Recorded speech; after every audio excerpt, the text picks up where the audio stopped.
On 2017, this is during a time from me going from high school to college, and this is during a time where I had no idea what I wanted to do with my life. I discovered this rapper, Nav. I'm sure a lot of people would know. I wanted to be him. I was doing so much research on him, like how he made it, and I like the fact that how he was really private in the beginning. He even said it in his like old SoundCloud days music, and his old SoundCloud days music was like one of the best times for me to listen to. Like even though he wasn't the best lyrically, but like his production was a vibe. Like I figured this like mysterious dude made great music in his parents' house, and like you don't need a public image. Like I like how he's like the less is more type of guy. So I wanted to figure how I could do the same. He did a lot of work. He bounced around. Like he traveled a lot. He would take a bus all the way to Mississauga when he lives in Toronto to take piano lessons, which is kind of far. And most of the times he would just go to a studio, and like I think he would probably intern there or just be there and like learn on music production. I said this many times on my channel. Whenever I make music or whenever I make videos like this about music, it's just me complaining about how I couldn't do it because I'm just lazy and won't do the work. But I just talk about this,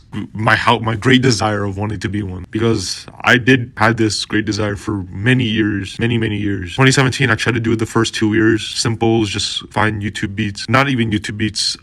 First it was finding the equipment.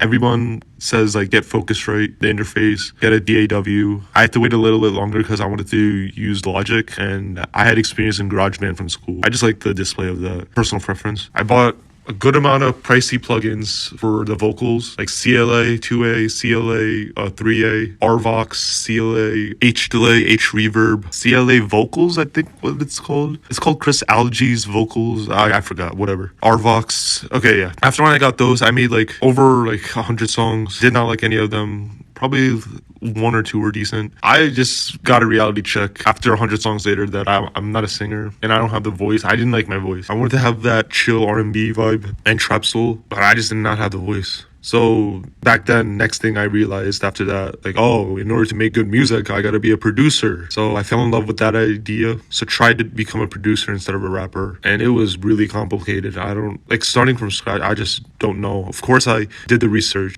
Most people would have a reference track. A reference track is like a production or a song music that you like. You put it in your project and try to like copy it. In a way, finding the key and whatever. It honestly didn't. I just ended up copying the thing. So then next thing I discovered in order to make good music was music theories. Oh, okay, so I know what notes to play in a scale. I even bought plugins. It's called Captain Chords, and this helps you make a chord progression because that's what I was trying to do. I printed out all the notes of major, minor scale. This was before I bought Captain Chords, the software. And yeah, I tried producing with both of them. Both of the resources. I still gave up mentally. I thought this would help. I thought this would be a better session. I thought I could finally make music, but nope. I one time even went outside my comfort zone to drive to a studio because I thought having a personal producer and like someone you could talk to would definitely help more, which always can be because people in the same interests as you'll grow a lot faster. So I just looked on Google Maps, found a studio near me, drove there. So awkward. It was like everyone was older. Some dude was playing some country samples that I didn't want to be involved of. There was this African American producer. He gave me his phone number while we were just all chilling. And while one of the other producers was playing like their banjo sample, I was texting this producer like on the low, and he said, yo, I'm a producer, I could help you. He seemed really cool. We talked about like J. Cole, we talked about Kendrick Lamar. And then this studio was really far. It was in a bad spot, which I was kind of afraid of, but like, yeah, I drove kind of far for it. My songs were so shit, even with him. The biggest problem was like, I was afraid to bluntly speak up. When he was producing a song or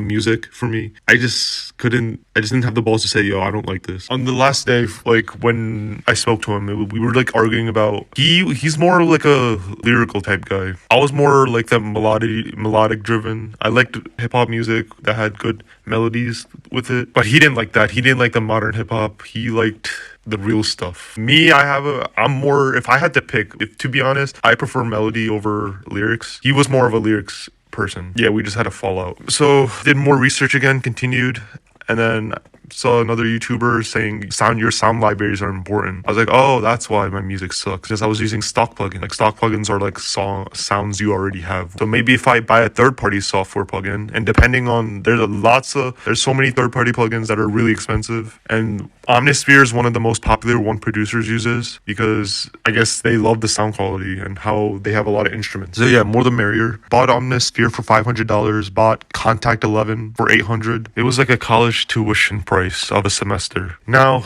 Luh Tyler, how does he come in? I saw a YouTube short of Luh Tyler's interview saying how he made a song using bandlab. About bandlab, like whenever I hear that, I just think it's like a new social media young people use. Like TikTok, basically like TikTok. Like if I hear about it, it goes into my ear and out the other. Like I don't really care about it. But yeah, Luh Tyler, he told in the interview, he said he made a song using bandlab.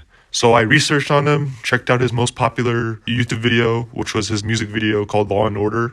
It was amazing. This just made me humble. The fact that he made an amazing song on bandlab, and he even shows it on how he made this song. He showed us a video on his setup on bandlab, and it looked really easy. The fact that he made it on bandlab and he recorded on his iPhone microphone, or like probably earbuds, because that's what a lot of people do. It just showed me that I didn't need to spend all this time to buy fancy shit. I just needed to make music quickly as possible and learn from it. Because sometimes I do have a good idea, and like whenever somebody has an idea, you gotta like do it, like execute it on it fast. Sometimes I have a melody in my head and I would forget the idea like minutes later. And plus, like, recording on a phone is so much easier than me going somewhere privately just to get a microphone, set up the USB, put the focus right, set that up. Luh Tyler showed me like the importance of execution and how you don't need to be fancy at all. Just make the music. Make the goddamn music. Just take action and make the music you enjoy. The only annoying thing is like browsing through a lot of type beats on YouTube, and that could get really annoying and really repetitive fast. I'm like a perfectionist, and that's why it took like I made literally zero music. Honestly, that's why I gave up. So like, yeah, I was making it for like a couple of years, and then like, I haven't made a song in a while. I used bandlab like a couple of weeks ago. I'm still pretty lazy. I gotta like schedule it better. Mostly because like browsing through type beats has not been going well. I just had to find the right beat for me to like go crazy on. I don't even listen to Luh Tyler like that. I don't listen to like modern hip hop rappers, new hip hop rappers, because like I don't know. It's just so many artists. I mean, I still listen to artists like big artists like Drake. I didn't even listen to any other Luh Tyler songs, just Law and Order. And like, yeah, maybe I should listen to him. Like I will listen to him like during work and just be inspired. So Luh Tyler, thank you for this, man. You made a grown ass man who's like way older than you. You're like freaking 16. You made me humble myself even more. All right, thanks for watching. See you guys.